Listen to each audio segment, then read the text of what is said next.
안녕하세요. 사업하는 동네형 이서블입니다. 제가 요즘 계속 커머스 관련된 얘기를 계속 했는데 이건 약간 가십이지만 제가 작년에 올려놓은 유튜브 영상에 요즘 댓글이 계속 올라오는 거예요. 어떤 영상이었냐면 이 스티브 승준유 이분에 대한 내용에 대해서 댓글이 계속 달려서 고민을 좀 했어요. 이게 또 왜 댓글이 달리지? 1년 지난 영상에 하다가 이제 보니까 요즘 내용이 좀 있어서 이분이 요즘 이런 얘기를 하셨더라고요. 저는 테러범도 아니고 정치범도 아닙니다. 입국 금지는 인권 침해입니다. 이런 식으로 이제 개인의 인권을 한 국가가 이렇게 침해할 수 있냐, 짓밟을 수 있냐, 이런 관점으로 이제 호소를 하기 시작하셨어요. 이제 막 울면서 이제 다른 미국 사람을 우리나라에서 이렇게 일관적으로 입국 금지를 했다면 굉장히 파장이 컸을 거예요. 엄청나게 컸겠죠. 지금 세계의 최강대국 아닙니까? 우리가 우리나라 대통령도 아닌데 바이든과 트럼프가 대선에서 지금 어떻게 돼서 누가 270표를 확보해서 대통령이 되는가를 밤새워서 우리가 보고 있잖아요. 그럴 만큼 세계 최강대국의 US 시티즌인 이 스티브 승준 유 씨를 우리나라 법무부와 외교부가 계속 차단하고 있는데 이게 이슈가 안 될 리가 없죠. 근데 미국에서도 조용하거든요. 이 스티브 승준유는 정말 개인의 관점으로 퍼스널까지 내려와서 일개 개인의 실수라고 주장을 하시는 거죠. 내가 20년 전에 뭘 잘 모르던 어린 시절에 실수를 좀 했습니다. 근데 대한민국이라는 국가가 일개 개인의 인권을 이렇게까지 침해하는 행위를 할 수가 있냐라는 이런 프레임을 만들어 가지고 지금 국가가 일개 개인을 못 살게 군다, 일개 개인에게 너무 가혹하게 처사를 하고 있다, 20년 전에 제가 잘못했고 충분히 반성을 하고 있습니다, 큰 실수였습니다, 용서해주세요, 이제 막 무릎 꿇고 이런 영상 올리시잖아요. 프레임을 딱 잡고 호소를 하고 있는 거예요. 조금 어떻게 보면은 대한민국이라는 큰 국가가 그럴 수 있어요 라고 약간 난감한 그런 포지션인 거죠. 그런데 이게 우리나라 입장에서는 전혀 개인의 관점이 아니에요. 국방, 이 안보는 자주 국가를 이루는 근간에 있어요. 우리 손으로 우리나라를 지킬 수 없고 우리 안보 이슈를 해결할 수 있으면 그 자주 국가가 아니야.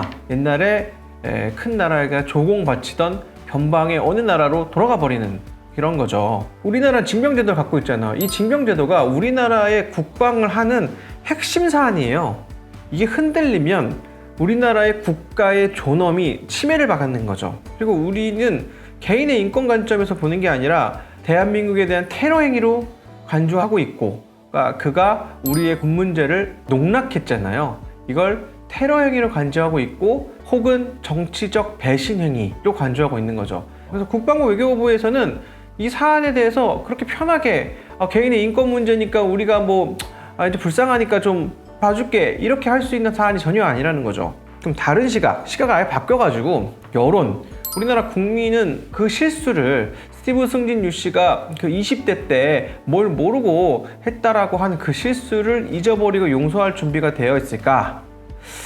네, 우리나라 국민들은 전혀 그런 준비가 되어 있지 않는 걸로 보여요. 특히 그가 그 실망시켰던 세대가 이 7080 세대라는 거를 좀 주목해 볼 필요가 있습니다. 이 7080 세대가 어떤 세대냐면 70년생부터 80년대까지 하면 우리나라 인구가 5천만이라고 하잖아요. 이 7080 세대만 2천만이야. 제일 많이 태어나던 시기의 분들이에요. 우리나라 인구의 여론을 가장 크게 좌우지하는 이 쪽수로 하면은 다구리를 칠 수 있는 쪽수의 세대예요. 현재 출산율 계속 감소하고 있잖아요. 앞으로 30년간은 이 세대가 우리나라의 대세 의견을 차지할 세대예요. 물론 대한민국의 징병제도가 합리적이냐? 저도 그렇다고 생각하지는 않아요. 저도 군 문제로 많은 고민을 했던 20대가 있었고, 범죄자가 될 수는 없고 대한민국에서 먹고 살아야 되고, 군대 막말로 얘기해서 저는 대한민국 건강 캠프 육군에 입대해가지고 2년 동안 몸을 열심히 만들고 즐겁게 다녀오겠습니다, 이렇게 가는 사람 누가 있어? 가기 싫어. BTS처럼 돈을 잘 벌어가지고 저희는 열심히 돈을 벌어서 국익에 이바지해야 되니까 군 문제에 대해서 고민할 이런 정도의 큰 차원은 아니더라도 꼭 가기 싫어. 인간은 자유롭게 있고 싶은 기본 욕구가 있는데 누가 가고 싶겠어요? 그치만 대한민국 사람으로서 살아야 하니까, 그리고 이 사회에서 매장당하지 않으려면 갔다 와야 되니까.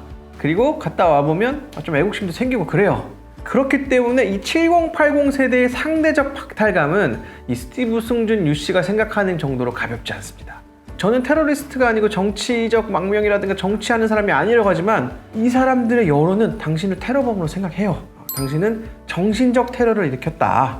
그래서 이분들이 오래 살잖아요. 이 7080 세대가 이제 나이가 많으면 50대, 젊으면 30대예요. 30년이 지나도 다 살아 계실 거거든요. 그래가지고 이분들은 앞으로 30년이 더 지나도 스티브 승준 유 씨를 용서하지는 않을 것이다. 스티브 승준 유 씨는 도대체 왜 들어오려고 하는 걸까? 제가 봤을 때 별다른 이슈는 없어 보여요. 뭐 이런 억측들이 있었죠. 그가 뭐 세금을 탈루하려고 한다. 뭐 저도 작년에 교육 문제로 들어오는 게 아닐까라고 했는데 그도 좀 아닌 것 같아. 보자면 그냥 개인의 자존심 문제. 이 스티브 승준 유 씨의 인생을 보면요, 개인으로서 보면 굉장히 성공적인 인생을 하셨어요. 한국에서도 많은 히트곡을 가지고 당대 최고의 가수가 됐고, 당대 최고의 가수, 당대 최고의 예능인. 그러니까 그가 그렇게 핫해져서 국민들은 그가 군 문제를 가지고 테러를 일으켰다라고 할 정도고, 미국으로 잠깐 갔다가도 중국 시장으로 들어와서 중국에서도 결국 최고의 배우, 최고의 연예인이 되는 성공적인 삶을 사셨어요. 이렇게 성공한 사람 입장에서 보자면 내가 한국에 입국하지 못하는 건 자존심 문제인 거예요. 세금이고 교육이고 이거 아니야. 내 인생에서 클리어해야 할 미션 같은 거죠. 나는 꼭 떳떳하게 대한민국 땅을 제대로 밟고 싶다. 그래서 가서 대우받고 싶다라는 게 이 사람의 열망이 아닌가. 스티브 승준 유 씨가 한국에 와서 미국 시민으로서 뭐 제3국에서 돈 세탁을 한다거나 세금을 아낄 수 있다거나 이런 행위를 한다? 불가능할 거예요. 왜 불가능하냐면 논리적으로 가능한 방법이나 테크가 있다라고 치더라도 굉장히 많은 스포트라이트들이 그를 주목하고 있을 텐데 그가 여기서 뭐 약간의 편법으로서 세금을 좀 줄여보겠다? 이거 대도 안 되는 상상인 거죠. 이건 그냥 자존심이다. 그리고 한국에 있는 언론사들, 방송사들은 스티브 승준 유 씨와 함께 방송을 할 용기가 없어요. 지금 뭐 SBS, MBC, KBS 뭐 적자와 흑자의 늪에서 막 간신히 이러는데 라디오스타에 스티브 승준 유 나온다고? 감당 못합니다. 놀면 뭐하니에 스티브 승준 유 나온다고? 아니면 뭐 KBS 인간극장에 나온다고? 그들은 이걸 감당할 수 있는 자신이 없어요. 그냥 자존심 문제인 거고, 이걸 보면서 인생은 실전이구나 이런 생각이 많이 드는 그런 이슈였고, 그도 참 대단한 게 대한민국에서 활동하고 있지 않은 전 연예인 혹은 현 연예인 중에 그처럼 많은 사회적 이슈와 파장을 몰고 다니는 사람이 유일한 것 같아요. 활동하는 사람도 이렇게 많이 못 나온다니까? 연예인들은 잊혀지면 안 된다라는 압박감을 가지고 살잖아요. 지금 열심히 하는 아이돌들도 이 사람처럼 유명하지가 않아. 대단한 것 같다. 부디 미국에서 행복하게 사시기를 바라겠습니다. 오늘은 그냥 세상 돌아가는 얘기를 살짝 오랜만에 해본 것 같아요. 맨날 돈 얘기만 하다가 이런 세상 돌아가는 얘기를 해서 뭐 재밌으셨다면 구독, 좋아요 부탁드리겠습니다. 디서블이었습니다. 감사합니다.